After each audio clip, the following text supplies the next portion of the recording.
Mr. Chidambaram. So indeed, it's a great privilege to speak with you, sir. Thank you, AICC Legal Cell, Mr. Mittal, for inviting me, the only ex-police officer in this conclave.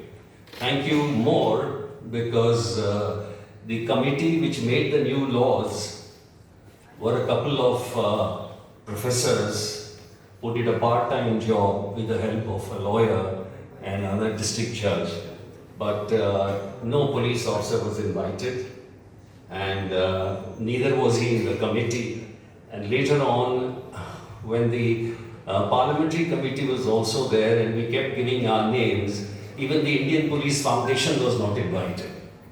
So, apart from the MPs of the India bloc or earlier, who were not allowed to participate, and the bill was passed, there were also streams of various sections of society which never participated and the bill came out.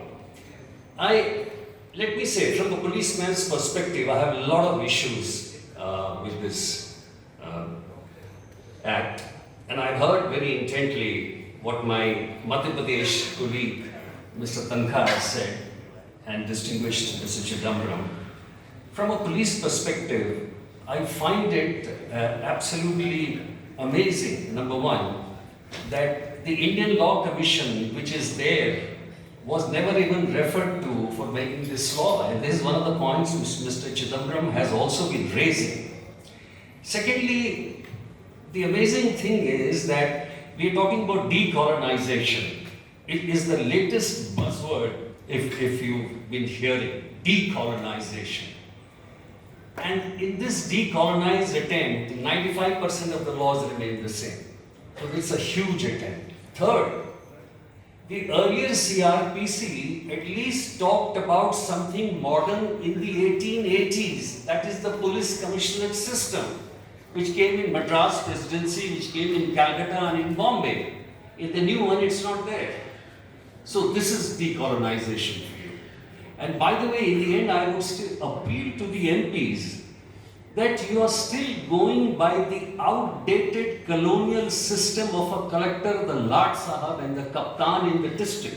Whereas you have the Panchayat system, you have the electorate, but you don't have a Zilla Parishad which runs the district. Anyway, you know, the offshoot of this kind of bill making has resulted in another example you would have seen in Maharashtra PSA. And I'm sure, Mr. Tankha, you would have seen how this bill was done in the last session.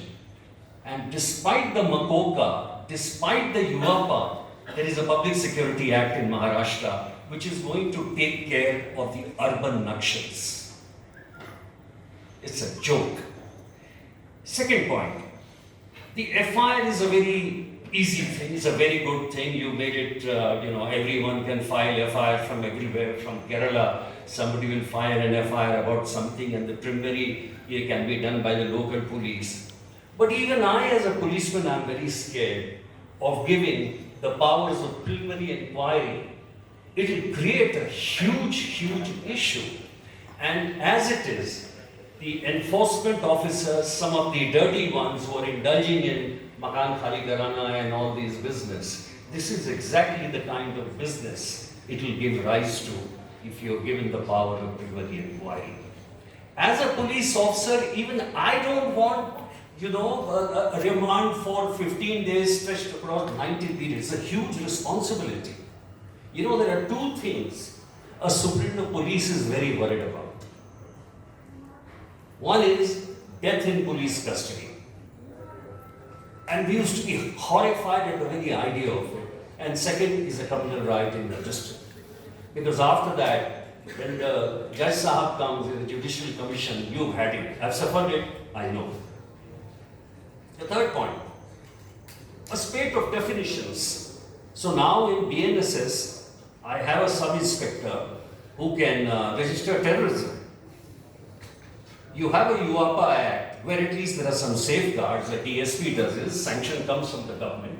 But in this particular case, so I myself as a police officer would not like something like this kind of a ruling, which would allow my junior officers to run dry. Because everything you're not going to see except the grave crime reports which you're supposed to see. Nothing else has been done in the police side, by the way.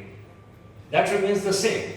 That I'll come to later, how the systemic reforms are much, much more important than just changing laws.